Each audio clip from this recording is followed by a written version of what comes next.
It took me, kid you not, 40 minutes, man. Like, I could not find this damn can of Manwich. I was like, where the heck is it? So finally I find it. And as I'm walking to the cash register to pay for this thing, I realize something. I'm not the customer. I'm not the customer for this brand at all. Because if it were up to me, I would have gotten the generic brand and I would have walked out of there 10 minutes, 20 minutes sooner. Martians landed? Yes. Wearing Prada suits? Yes. Drinking Henry Seltzer? Yes. Chewing juicy fruit? Yes, and? Your branding here? Yes, brand. Your message here? Yes, and? A verse about? Yes. Your product here? Yes. I'm Hersh Rephun. Yes, and? I'm a message therapist. Yes. And I have a podcast. Yes, brand. That's right, that's it. Yes. We'll help you fix the world. Yes. Or your bottom line. All right. Your bottom line. Get it. I get it. Welcome to the Yes Brand Podcast.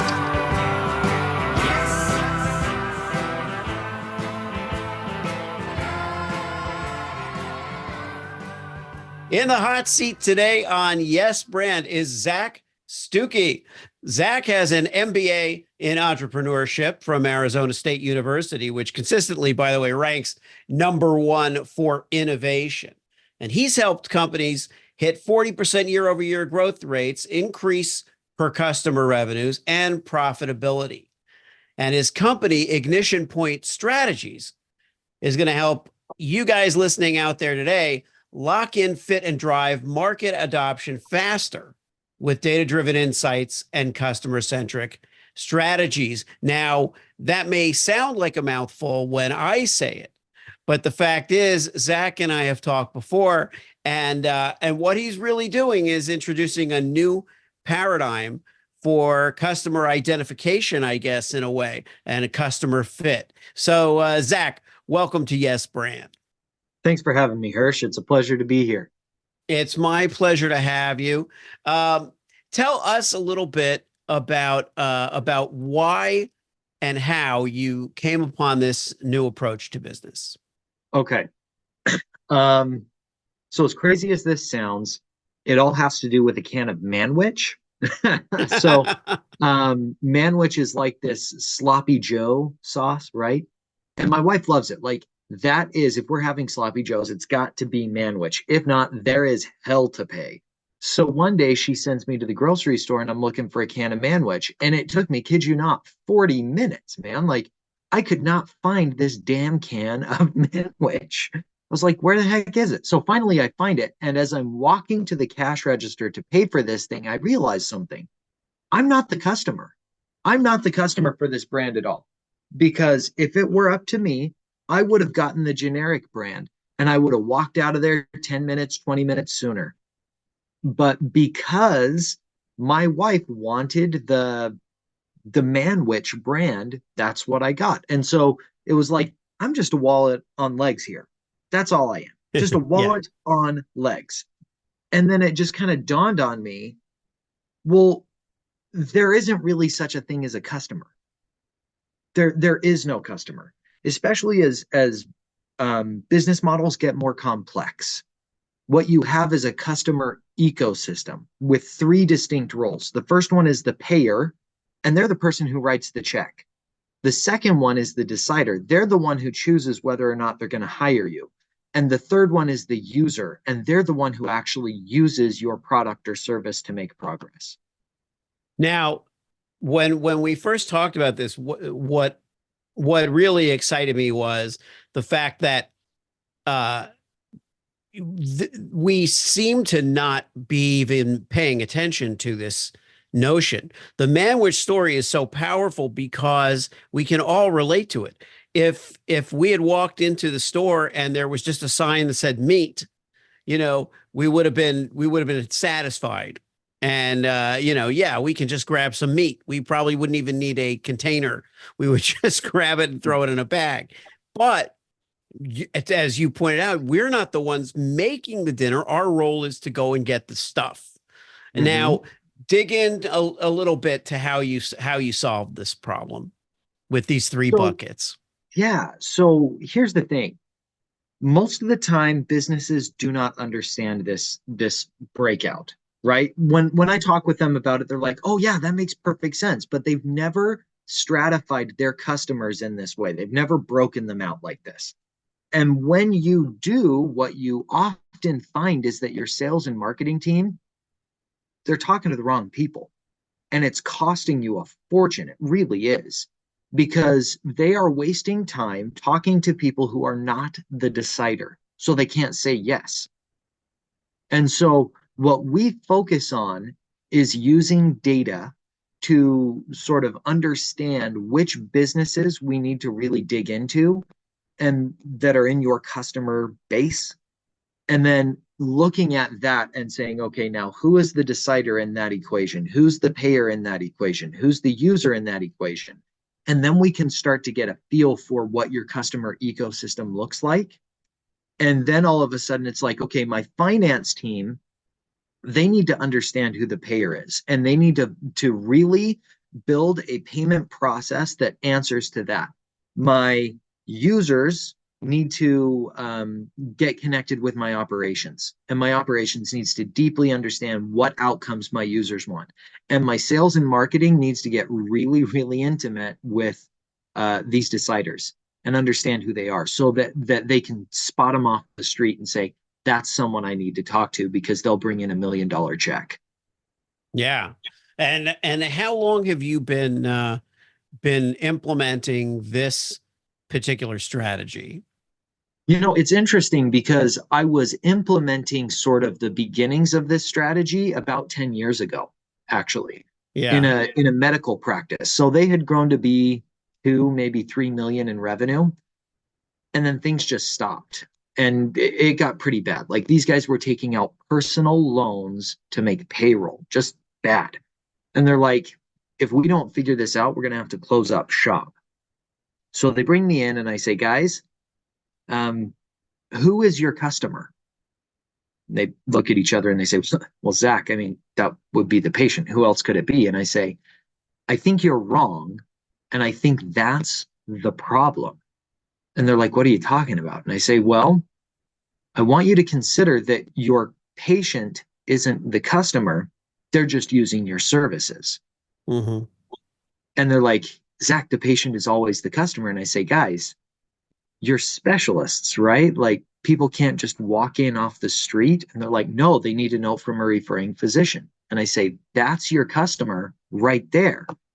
And so what we did is we focused sales and marketing on that referring physician, and we focused operations on the patient. And the practice grew 40% year over year for 3 years. Wow. Now in this case, who was the decider? Was the specialist the decider? Yeah. See, here's the ecosystem for medical. Mm-hmm. In most instances, right? There are some instances where it won't quite be this way, like GP, anyone where you can just walk in off the street. But if you have to have a referral, this is the customer ecosystem. The decider is the referring physician. The GP is, or the, you know, the referring doctor is that decider, because the patient isn't really going to have much of an opinion. They'll go wherever the referrer sends them. The user is the patient because they're coming in and they're using your services. And although it's becoming more common, it's still uncommon for someone to be a cash payer in medical. It's Right. not very common. So the payer is actually the insurance companies. Yeah, yeah. Okay, that's what it is. So the GP in this case would be the decider because they're referring the specialist. The specialist is a provider, so that's Yeah, they're and then and then the payer is the insurance company and the user is the patient. But um in terms of a medical practice, right? They need to get the attention of the referrer.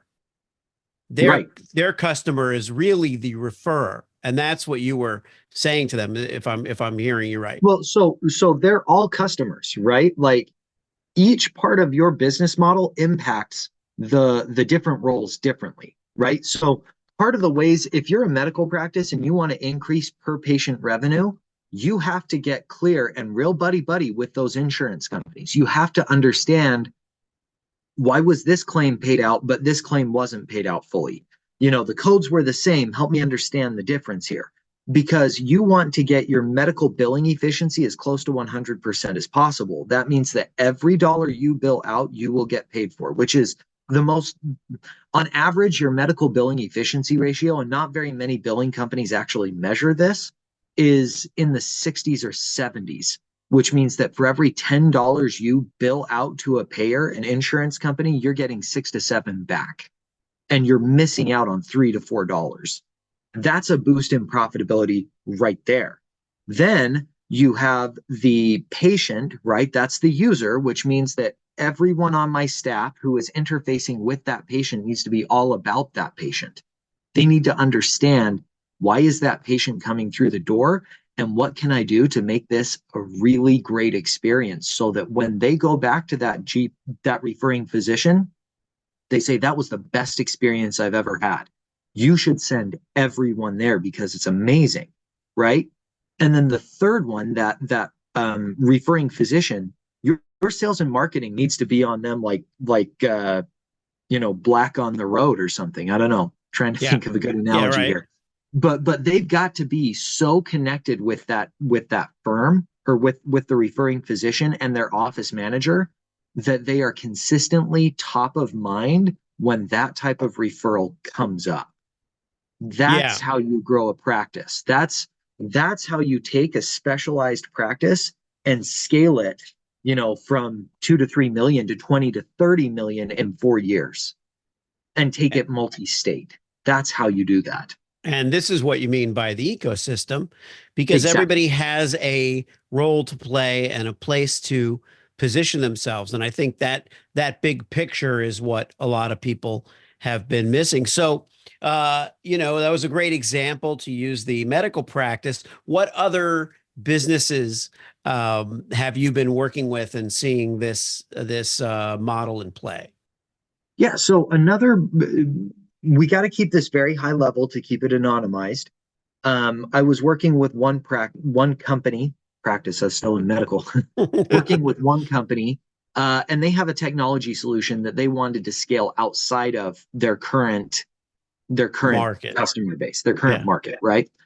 And they had proposed a certain type of customer, and we came in, my partner and I, and we looked at that customer and we said, well, you don't want to go with them as your target customer. And they said, why? And I said, well, it's because this, and this.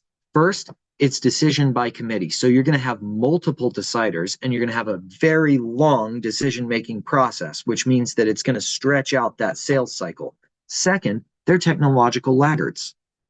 They're not going to adopt this solution that you propose very quickly or easily. So what we then did is we looked at the market and we just started reaching out to people, talking to people. We had kind of had a hypothesis, but we don't really believe in bias confirmation. That's not something we want to do. So we went out and we started testing this. And what we found is that our hypothesis was correct. And so we referred a new customer to these people. And so far, it's been very good. Yeah. And to an extent, you're kind of industry agnostic, right? In other words, your clientele, it doesn't have to be in a certain business, right? They don't have to be in a certain business. We focus on early stage SaaS because that's where my partner and I have some experience. My partner has 15 years of product management experience working with companies like MetLife to develop SaaS products. But the other thing is that we focus largely on size. So it's these companies that are they're past this early ideation phase. They've got early adoption and traction, and they're trying to go from early traction into widespread adoption. And that's a big chasm to cross. And there are a couple of key assumptions that they're making that are actually fundamentally flawed. The first one is that their early adopters are the same or look the same as their widespread adopters. And that's just not the case.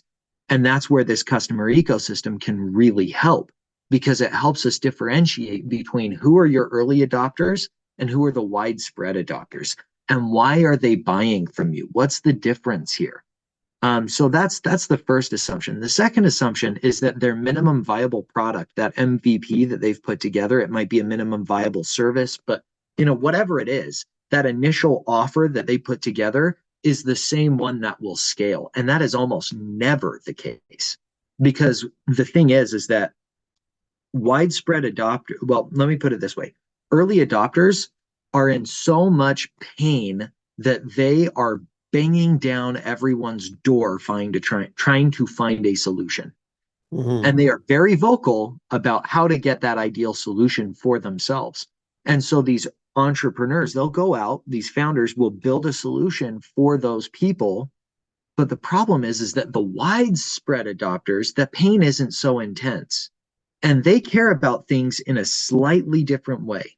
And unless you understand that nuance and you're building your minimum adoptable product or the one that's going to scale around that widespread adopter, you're never going to get to where you want to go. You will plateau at roughly 2 to 5 million, and you'll be stuck there for basically the rest of your business career unless you change things.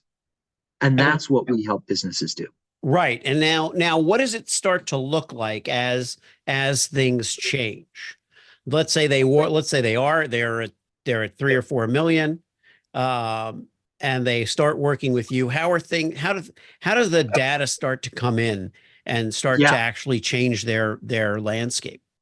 So we start working with data on day one because once you're that size, pardon me, once you're that size, you have enough data that you can actually do some analysis and get some very important and beneficial information. First one is who are your most profitable customers or your highest value customers?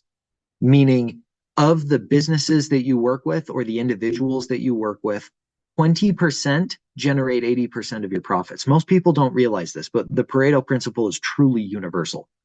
And so 20% of your businesses are generating 80% of your total profits. 60% are roughly break even, or they generate that remaining 20%. And then 20% of your clients are actually unprofitable. They're eating into your profits. And so what we focus on is from the very beginning, we're going to get into the data and we're going to identify who those highest value customers are and then build the ecosystem around them, because those are the type of people you want to bring more of into your company. You don't want more people on the bottom, but unless you have that insight, you're going to throw spaghetti against the wall, hoping something will stick. Well, something might stick, but it might just apply to that 20% that's unprofitable, and you're going to scale your business around them, and you're going to find uh, you are going to be bankrupt because you just can't support it. Yeah, Um, you're going to be making decisions based on data that is misleading and is kind of sending you down rabbit holes, trying to chase the shiny object that keeps you afloat because you're just not understanding the ecosystem. Really is a great word. exactly. So with anything that is, this is the double-edged sword of being an innovative thinker and being a little bit of a disruptor, is that you have to explain it to people. You have to get it out in front of people so that they can understand it. Using media and getting on shows is one thing. What are you doing to get Ignition Point in front of people so that they can see this solution in play? Yeah, that's a really great question. And right now, I'm focusing on getting published articles being published, appearing on shows like yours, and doing speaking engagements. Because if I can get 20 minutes of your time, I can explain in a very entertaining and engaging way, I might add, this customer ecosystem and why it matters to you. And why your business needs to start thinking this way now, not tomorrow, not next week, now, because it's costing you a fortune. Yeah. So getting now, where do you want to be published? In other words, where are let's using your paradigm as well. Where is your decider or buyer, payer reading articles, what do they read? The people who are gonna actually come to you and hire you. Yeah, the people that we focus on are reading articles in the Wall Street Journal, they're reading Entrepreneur, they're reading Forbes, they're reading Inc., they're reading Wired. So I'm building up credibility right now to get published in those publications. Otherwise, it'd be like $2,000 to $4,000 for like a tiny little, like 200-word blurb, and it's not worth it. To me, I can go out and I can do speaking engagements for entrepreneurs organization or for, tech meetups or 1 million cups organizations like that. I can go and do a presentation for those groups and get just as much notoriety in a smaller context, but the ability to reach out to the audience and connect with the audience is a lot higher on my end. And so the ROI on those Forbes or Inc. sort of outreaches aren't as high right now. Someday it will be, but Yeah. not yet. Yeah, I mean, when it comes to bought media, paying for advertising, you're much better off, in my experience, doing that when you are even more established. In other words, Yeah. it's not where you want to get your first customers from. It's not where you want to get your initial wave of credibility from, because you get no credibility from advertising. You just get eyeballs. And if you get eyeballs, that's great, but it doesn't establish you as a thought leader, by buying advertising. Not only that, but this kind of goes back to this idea of early adopters versus widespread adopters, right? Yeah. There is a key difference. Early adopters are very willing to experiment because the pain is so intense. It's like, well, let's give it a try. Maybe this will work. Maybe this will be the thing that stops my aching back. Widespread adopters care very much about reliability. They want a solution that will be reliable every time. And they need to have the track record in place to be able to observe that. And that's, I think, a key that a lot of people are missing. They're not thinking strategically about their customers and about where they're at in their life cycle of their own business, like where these people are at in their life cycle of their own business to reach out to customers at the right point at the right time to get in front of them when they're ready to buy. They're just not thinking strategically enough about that stuff, in my experience. Now, in circling back around and kind of closing, I'm going to do something that we typically in business we do this the opposite way. We open with our 30-second elevator pitch, but in this case, it's really going to be a summation. I just want you to leave the audience with a really kind of hard-hitting, concise message, so that they walk away from this with a feeling of really understanding what's going on here. Yeah. And but first, tell us where they can find you, and then hit drive that message home. Yeah, so they can find us at IgnitionPointStrategies.com, or look me up on LinkedIn, Zac Stucki on LinkedIn. And Ignition Point Strategies is also on LinkedIn. We're posting articles regularly that help people understand that customer ecosystem idea, as well as other ideas like the difference between early adopters and widespread adopters and why that matters to you and your company. Yeah. So I guess in this sort of a closeout that you were alluding to, I would say that one of the biggest problems that companies have is they misinterpret what phase they're in. A lot of times they're in early traction and they think that they've got product market fit. Product market fit doesn't come until they've got widespread adoption. And here's the thing. Product market fit is a life or death sort of a situation for companies. You either find it and you survive, or you don't and you die. That's it. That's because we have a finite amount of time, money, and emotive energy. And if you are not making progress towards your goals, you're going to run out of those resources and you're going to eventually give up. And so what we do is we're obsessed about helping particularly early stage SaaS companies, but again, you mentioned being industry agnostic to a certain extent.